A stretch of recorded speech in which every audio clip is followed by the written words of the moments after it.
Lightning Thief, Chapter 9, Part 1. I am offered a quest. You have 4 questions today. Why is Percy miserable?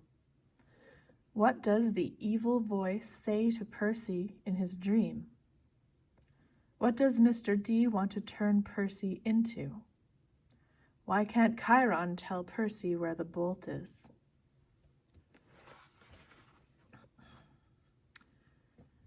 The next morning, Chiron moved me to cabin 3. I didn't have to share with anybody. I had plenty of room for all my stuff, the Minotaur's horn, 1 set of spare clothes, and a toiletry bag. I got to sit at my own dinner table, pick all my own activities, call lights out whenever I felt like it, and not listen to anybody else. And I was absolutely miserable. Just when I'd started to feel accepted, to feel I had a home in cabin 11, and I might be a normal kid, or as normal as you can be when you're a half-blood, I'd been separated out.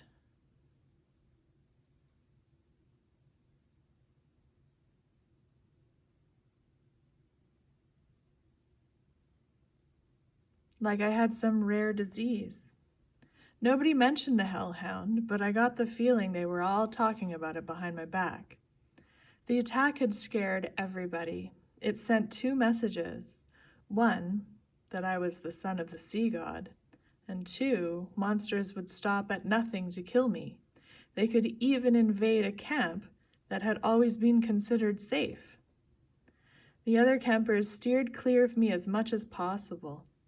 Cabin 11 was too nervous to have sword class with me after what I'd done to the Ares folks in the woods, so my lessons with Luke became one-on-one. He pushed me harder than ever and wasn't afraid to bruise me up in the process. You're going to need all the training you can get, he promised, as we were working with swords and flaming torches. Now, let's try that viper beheading strike again. 50 more repetitions. Annabeth still taught me Greek in the mornings, but she seemed distracted. Every time I said something, she scowled at me, as if I just poked her between the eyes. After lessons, she would walk away, muttering to herself, "Quest, Poseidon, dirty, rotten, gotta make a plan." Even Clarice kept her distance, though her venomous looks made it clear she wanted to kill me for breaking her magic spear. I wish she would just yell or punch me or something. I'd rather get into fights every day than be ignored. I knew somebody at camp resented me because one night I came into my cabin and found a mortal newspaper dropped inside the doorway, a copy of the New York Daily News, open to the Metro page. The article took me almost an hour to read because the angrier I got, the more the words floated around on the page. Boy and Mother Still Missing After Freak Car Accident by Eileen Smythe. Sally Jackson and son Percy are still missing 1 week after their mysterious disappearance. The family's badly burned '78 Camaro was discovered last Saturday on a North Long Island road with the roof ripped off and the front axle broken. The car had flipped and skidded for several hundred feet before exploding. Mother and son had gone for a weekend vacation to the beach, but left hastily under mysterious circumstances. Small traces of blood were found in the car and near the scene of the wreck, but there were no other signs of the missing Jacksons. Residents in the rural area reported seeing nothing unusual around the time of the accident. Ms. Jackson's husband, Gabe Ugliano, claims that his stepson Percy Jackson is a troubled child who has been kicked out of numerous boarding schools and has expressed violent tendencies in the past. Police would not say whether son Percy is a suspect in his mother's disappearance, but they have not ruled out foul play. Below are recent pictures of Sally Jackson and Percy. Police urge anyone with information to call the following toll-free Crime Stoppers hotline. The phone number was circled in black marker. I wadded up the paper and threw it away, then flopped down in my bunk bed in the middle of my empty cabin. Lights out, I told myself miserably. That night, I had my worst dream yet. I was running along the beach in a storm. This time there was a city behind me, not New York. The sprawl was different. Buildings spread farther apart, palm trees and low hills in the distance. About 100 yards down the surf, 2 men were fighting. They looked like TV wrestlers, muscular with beards and long hair. Both were wearing flowing Greek tunics, one trimmed in blue, the other in green.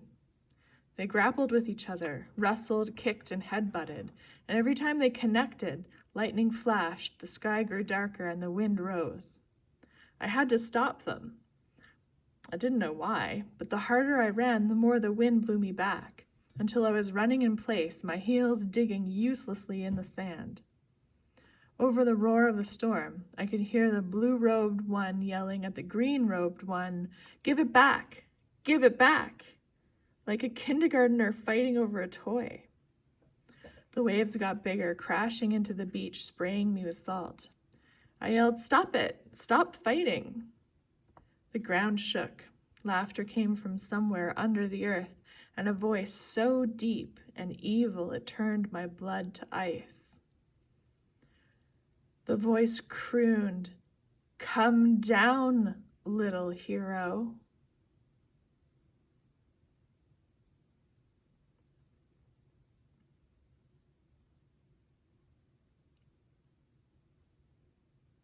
The sand split beneath me, opening up a crevice straight down to the center of the earth. My feet slipped and darkness swallowed me. I woke up, sure I was falling. I was still in bed in cabin 3.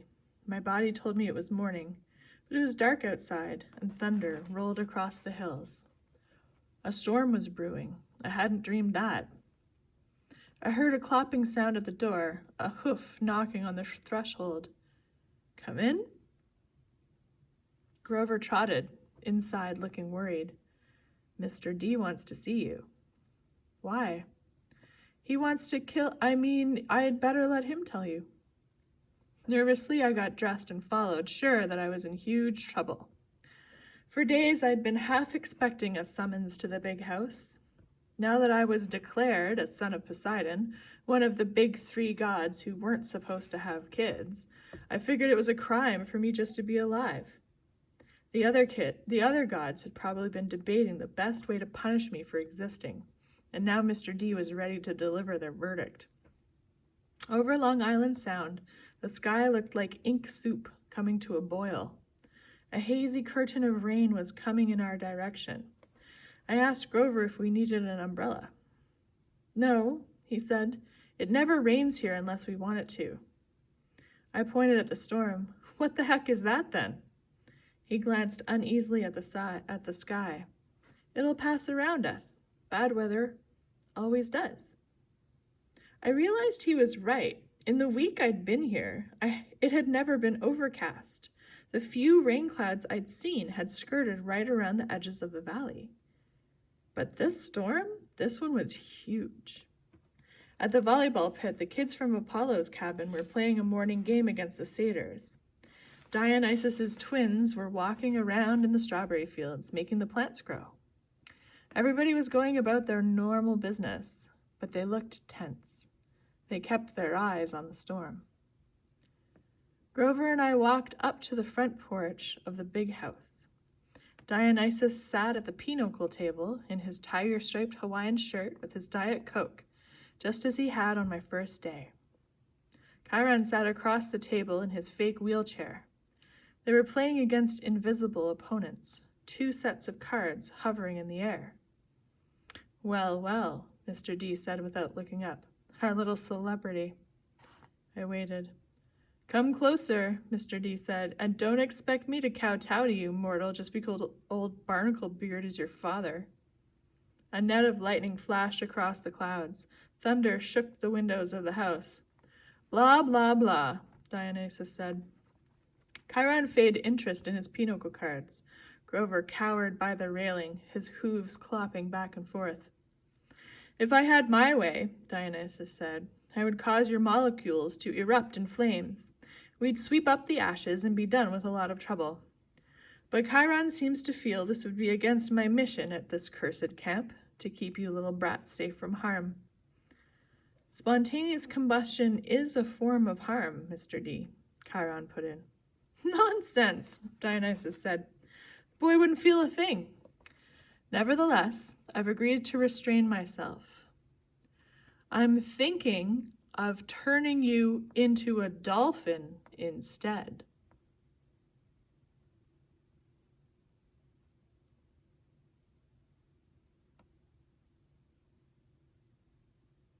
Sending you back to your father. Mr. D, Chiron warned. Oh, all right, Dionysus relented. There's one more option, but it's deadly foolishness. Dionysus rose, and the invisible cards players dropped to the table. I'm off to Olympus for the emergency meeting. If the boy is still here when I get back, I'll turn him into an Atlantic bottlenose. Do you understand? And Perseus Jackson, if you're at all smart, you'll see that's a much more sensible choice than what Chiron feels you should do. Dionysus picked up a playing card, twisted it, and it became a plastic rectangle. Kind of like a credit card. No, more like a security pass. He snapped his fingers. The air seemed to fold and bend around him. He became a hologram, then a wind, then he was gone, leaving only the smell of fresh pressed grapes lingering behind. Chiron smiled at me, but he looked tired and strained. Sit, Percy, please, and Grover. We did. Chiron laid his cards on the table, a winning hand he hadn't gotten to use.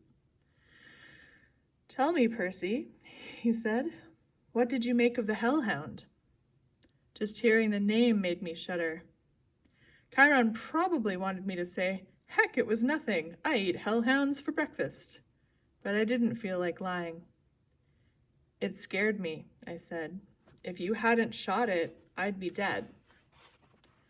You'll meet worse, Percy. Far worse before you're done.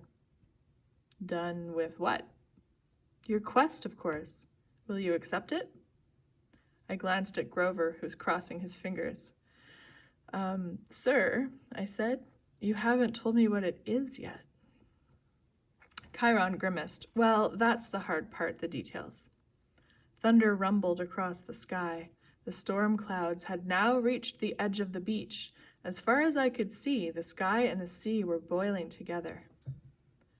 Poseidon and Zeus, I said, they're fighting over something valuable, something that was stolen, aren't they? Chiron and Grover exchanged looks.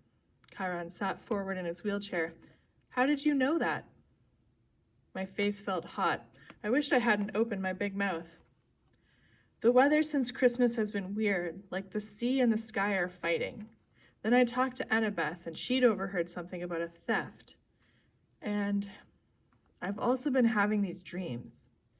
I knew it, Grover said. Hush, Satyr, Chiron ordered. But it is his quest. Grover's eyes were bright with excitement. It must be. Only the oracle can determine, Chiron stroked his bristly beard. Nevertheless, Percy, you are correct. Your father and Zeus are having their worst quarrel in centuries. They are fighting over something valuable that was stolen. To be precise, a lightning bolt. I laughed nervously. A what? Do not take this lightly, Chiron warned. I'm not talking about some tinfoil-covered zigzag you'd see in a second-grade play. I'm talking about a 2-foot-long cylinder of high-grade celestial bronze, capped on both ends with god-level explosives. Oh. Zeus's master bolt, Chiron said, getting worked up now. The symbol of his power, from which all other lightning bolts are patterned, the first weapon made by the Cyclopses for the war against the Titans, the bolt that sheared the top off Mount Etna and hurled Kronos from his throne. The master bolt, which packs enough power to make mortal hydrogen bombs look like firecrackers. And it's missing? Stolen, Chiron said. By who? By whom? Chiron corrected. Once a teacher, always a teacher. By you. My mouth fell open. At least, Chiron held up his hand, that's what Zeus thinks. During the winter solstice, at the last council of the gods, Zeus and Poseidon had an argument. The usual nonsense. Mother Rhea always liked you best. Air disasters are more spectacular than sea disasters, etc. Afterwards, Zeus realized his master bolt was missing, taken from the throne room under his very nose. He immediately blamed Poseidon. Now, a god cannot usurp another god's symbol of power directly. That is forbidden by the most ancient of divine laws. But Zeus believes your father convinced a human hero to take it. But I didn't. Patience and learn, child, Chiron said. Zeus has good reason to be suspicious. The forges of the Cyclopses are under the ocean, which gives Poseidon some influence over the makers of his brother's lightning. Zeus believes Poseidon has taken the Master Bolt and is now secretly having the Cyclopses build an arsenal of illegal copies, which might be used to topple Zeus from his throne. The only thing Zeus wasn't sure about was which hero Poseidon used to steal the bolt. Now Poseidon has openly claimed you as his son. You were in New York over the winter holidays. You could easily have snuck into Olympus. Zeus believes he has found his thief. I've never been to Olympus. Zeus is crazy. Chiron and Grover glanced nervously at the sky. The clouds didn't seem to be parting around us as Grover had promised. They were rolling straight over our valley, sealing us in like a coffin lid. Percy, Grover said, we don't use the C word to describe the Lord of the Sky. Perhaps paranoid, Chiron suggested. Then again, Poseidon has tried to unseat Zeus before. I believe that was question 38 on your final exam. He looked at me as if he actually expected me to remember question 38. How could anyone accuse me of stealing a god's weapon? I couldn't even steal a slice of pizza from Gabe's poker party without getting busted. Chiron was waiting for an answer, though. Something about a golden net, I guessed. Poseidon and Hera and a few other gods, trapped Zeus and wouldn't let him out until he promised to be a better ruler, right? Correct, Chiron said. And Zeus has never trusted Poseidon since. Of course, Poseidon denies stealing the Master Bolt. He took great offense at the accusation. The two have been arguing back and forth for months, threatening war, and now you've come along, the proverbial last straw. But I'm just a kid. Percy, Grover cut in, if you were Zeus, and you already thought your brother was plotting to overthrow you, then your brother suddenly admitted he had broken the sacred oath he took after World War II, that he's fathered a new mortal hero who might be used as a weapon against you. Wouldn't that put a twist in your toga? But I didn't do anything. Poseidon, my dad, he didn't really have this Master Bolt stolen, did he? Chiron sighed. Most thinking observers would agree that thievery is not Poseidon's style, but the sea god is too proud to try convincing Zeus of that. Zeus has demanded that Poseidon return the bolt by the summer solstice. That's June 21st, 10 days from now. Poseidon wants an apology for being called a thief by the same date. I hoped that diplomacy might prevail, that Hera or Demeter or Hestia would make the two brothers see sense. But your arrival has inflamed Zeus's temper. Now neither god will back down. Unless someone intervenes, unless the Master Bolt is found and returned to Zeus before the solstice, there will be war. And do you know what a full-fledged war would look like, Percy? Bad, I guessed. Imagine the world in chaos, nature at war with itself, Olympians forced to choose sides between Zeus and Poseidon, destruction, carnage, millions dead, Western civilization turned into a battleground so big it will make the Trojan War look like a water balloon fight. So bad, I repeated. And you, Percy Jackson, would be the first to feel Zeus's wrath. It started to rain. volleyball players stopped their game and stared in stunned silence at the sky. I had brought this storm to Half-Blood Hill. Zeus was punishing the whole camp because of me. I was furious. So I have to find the stupid bolt, I said, and return it to Zeus. What better peace offering, Chiron said, than to have the son of Poseidon return Zeus's property? If Poseidon doesn't have it, where is it? I believe I know. Chiron's expression was grim. Part of a prophecy I had years ago. Well, some of the lines make sense to me now. But before I can say more, you must officially take up the quest.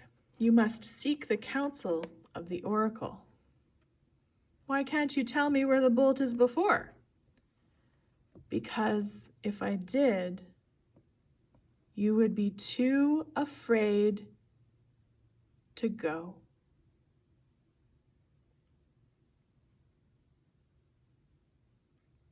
I swallowed.